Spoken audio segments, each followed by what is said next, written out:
السلام علیکم ورحمۃ اللہ وبرکاتہ۔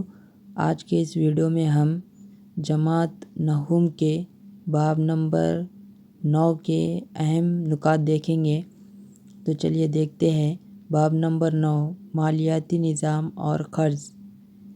AEPES کا مخفف آدھار انیبلڈ پیمنٹ سسٹم ہے۔ NPCI کا مخفف national payments corporation of India ہے۔ UPI کا مخفف یونیفائیڈ پیمنٹس انٹرفیس ہے۔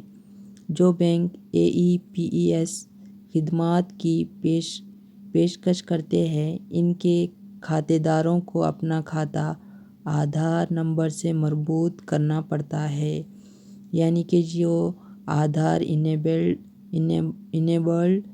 پیمنٹ سسٹم ہے، اس کی سہولتیں، اس کے سروس کو استعمال کرنے کے لیے ہمارا جو آدھار کارڈ ہے وہ بینک سے لنک ہونا ضروری ہے۔ اس کے بعد دیکھیے اگلا NABARD کا مخفف national bank for agriculture and rural development ہے۔ SHGS کا مخفف سیلف ہیلپ گروپس ہے، یعنی کہ یہ جو سیلف ہیلپ گروپس ہے اس میں ہے تو 15 سے 20 افراد پائے جاتے ہیں، اور یہ گاؤں یا شہروں کے یہاں پر تشکیل دیے جاتے ہیں سیلف ہیلپ گروپس۔ اس کے بعد دیکھیے اگلا RBI کی بنیاد 1 اپریل 1935 میں ہوئی اور 1 جنوری 1949 کو قومی حیثیت یعنی کہ نیشنلائز کیا گیا۔ یہ بہت اہم ہے یہاں پر کہ یہ جو RBI ہے اس کا جو فاؤنڈیشن ہے وہ 1 اپریل 1935 کو رکھا گیا اور 1 جنوری 1949 کو قومیت کی حیثیت اس کو حاصل ہوئی۔ تو یہاں پر دیکھیے اگلا لیسن باب نمبر 10 قیمتیں اور مصارف زندگی۔ یہاں پر دیکھیے قیمتوں میں تبدیلی کو ہم عدد و شمار کے ذریعے سے پیمائش کر سکتے ہیں، جس کو پرائس انڈیکس کہتے ہیں۔ اس کے بعد ہے WPI whole cell price index میں جملہ اشیاء، اصل اشیاء اور اشیاء کے صارفین اور ان کی تھوک قیمتوں میں تبدیلی شامل ہوتی ہے۔ اس کے بعد ہے CPI کنزیومر پرائس انڈیکس صرف اشیاء صارفین کے چلر خوردہ قیمتوں میں تبدیلی کو ناپتا ہے، یعنی کہ جو CPI اس میں کیا ہے، صرف اشیاء صارفین کے چلر قیمتوں کو ناپا جاتا ہے۔ اشیاء کی قیمتوں میں مسلسل اضافے کو افراط زر کہا جاتا ہے، انفلیشن کہتے ہیں اشیاء کی قیمتوں میں اضافے کو۔ اس کے بعد دیکھیے اگلا ہے مرکزی یا ریاستی سرکاری ملازمین کو ادائیگی کی جاتی ہے، جس کو DA یا ڈیئرنیس الاؤنس کہا جاتا ہے۔ جب قیمتیں طے شدہ فیصد میں بڑھتی ہے تو ان کی تنخواہ میں بھی اضافہ ہوتا ہے، یعنی کہ جو گورنمنٹ سرونٹ ہوتے ہیں جب ہے تو قیمتوں میں اضافہ ہوتا ہے تو ان کی جو تنخواہ ہیں ان میں بھی DA یعنی ڈیئرنیس الاؤنس کے مطابق ان کی تنخواہ میں بھی اضافہ کیا جاتا ہے۔ 2009 سے حکومت نے ایک نئے اشاریہ یعنی کہ نیو انڈیکس غذائی نرخنما یعنی کہ FPI فوڈ پرائس انڈیکس کا تخمینہ لگانا شروع کیا۔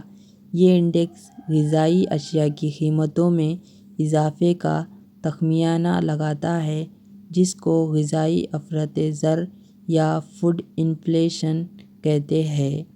عوامی تقسیمی نظام یعنی کہ PDS یعنی کہ پبلک ڈسٹریبیوشن سسٹم اسکیم کے تحت اشیاء کو بازاری قیمت سے کم قیمت پر فروخت کیا جاتا ہے۔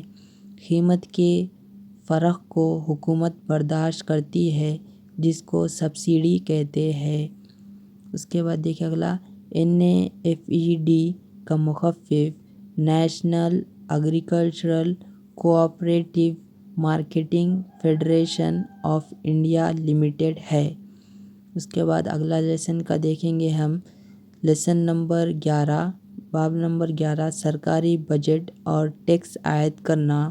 سال 2011-12 میں حکومت تقریباً 23 لاکھ کروڑ خرچ کیے۔ ہندوستانی معیشت کے جملہ خرچ کا 1/4 حصہ حکومت خرچ کرتی ہے، باقیہ 3/4 حصہ خانگی شعبے اور افراد کرتے ہیں جو غذا، تعلیم، سفر، پاچا، مکانات، صحت، تفریح وغیرہ پر خرچ کرتے ہیں۔